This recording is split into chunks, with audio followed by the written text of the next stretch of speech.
2 Chronicles chapter 18. Now Jehoshaphat had great wealth and honour, and he allied himself with Ahab by marriage. Some years later he went down to see Ahab in Samaria. Ahab slaughtered many sheep and cattle for him and the people with him, and urged him to attack Ramoth Gilead. Ahab, king of Israel, asked Jehoshaphat, king of Judah, "Will you go with me against Ramoth Gilead?" Jehoshaphat replied, "I am as you are, and my people as your people. We will join you in the war." But Jehoshaphat also said to the king of Israel, "First seek the counsel of the Lord." So the king of Israel brought together the prophets, 400 men, and asked them, "Shall we go to war against Ramoth Gilead, or shall I not?" "Go," they answered, "for God will give it into the king's hand." But Jehoshaphat asked, "Is there no longer a prophet of the Lord here whom we can inquire of?" The king of Israel answered Jehoshaphat, "There is still one through whom we can inquire of the Lord, but I hate him, because he never prophesies anything good about me, but always bad. He is Michaiah, son of Imlah." "The king should not say such a thing," Jehoshaphat replied. So the king of Israel called one of his officials and said, "Bring Michaiah, son of Imlah, at once." Dressed in their royal robes, the king of Israel and Jehoshaphat, king of Judah, were sitting on their thrones at the threshing floor by the entrance of the gate of Samaria, with all the prophets prophesying before them.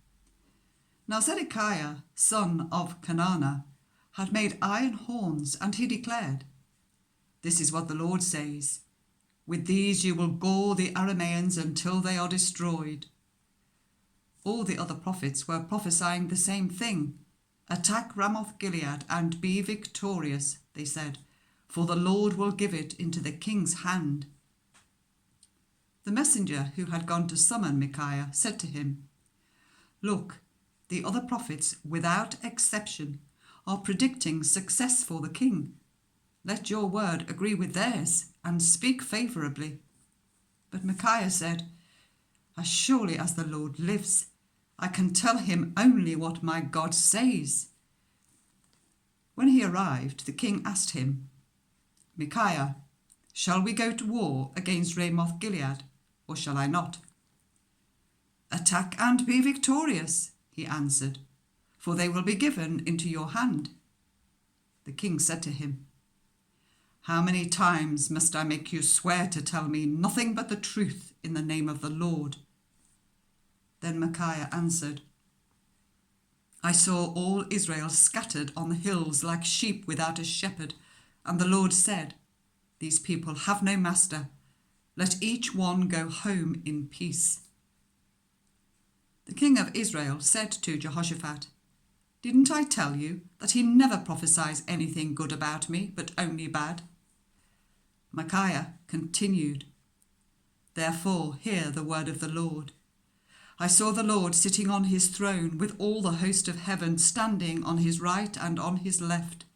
And the Lord said, 'Who will entice Ahab, king of Israel, into attacking Ramoth Gilead and going to his death there?' One suggested this and another that. Finally, his spirit came forward, stood before the Lord and said, 'I will entice him.'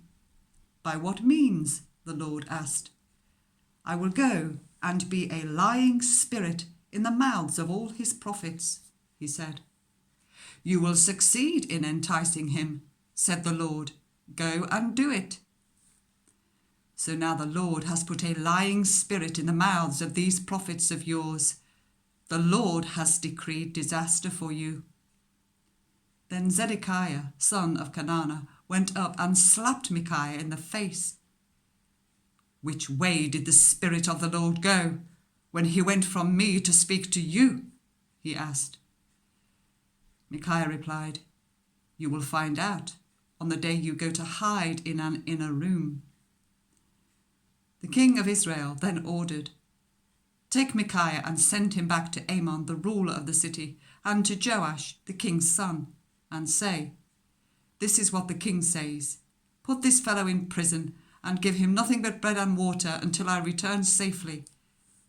Michaiah declared, "If you ever return safely, the Lord has not spoken through me." Then he added, "Mark my words, all you people." So the king of Israel and Jehoshaphat, king of Judah, went up to Ramoth Gilead. The king of Israel said to Jehoshaphat, "I will enter the battle in disguise, but you wear your royal robes." So the king of Israel disguised himself and went into battle.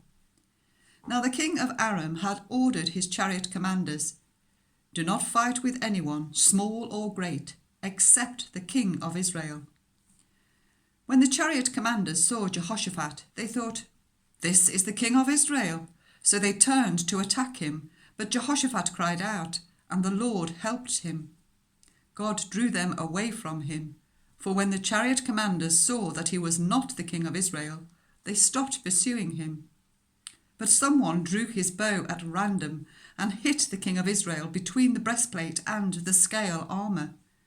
The king told the chariot driver, "Wheel round and get me out of the fighting. I've been wounded." All day long the battle raged, and the king of Israel propped himself up in his chariot, facing the Arameans until evening. Then at sunset he died.